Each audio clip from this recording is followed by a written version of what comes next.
Pinalayas ko na yung mister ko. We've been together for 15 years. 8 years kami mag-boyfriend at girlfriend. Ang trabaho ko ay isang OA sa isang BPO company, then transitioned into working remotely. Months ago, I had 4 clients pero ngayon isa na lang pero part-time pa. He is working in finance. Nalulong siya sa sugal.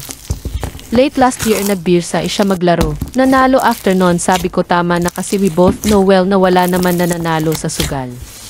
Confident naman ako na tumigil na siya kasi ako ang maihawak ng bank app namin at ako din nagbabudget.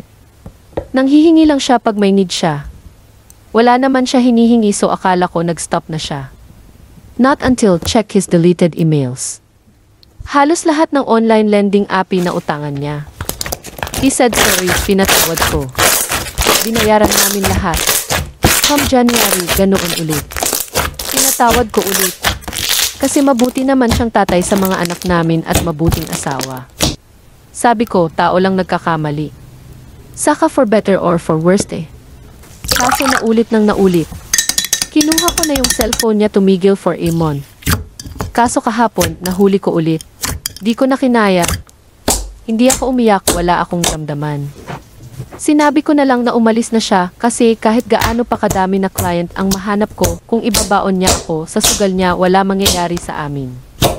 Dumating sa point na muntik na nag-i-inquire na siya magkano magsangla ng bahay.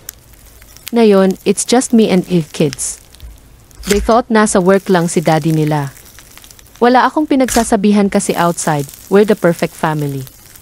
Ayaw ko din masira siya sa iba. Wala akong nararamdaman na kahit ano nung pinalayas ko siya. Hindi ko sure kung ano na mangyayari sa buhay namin.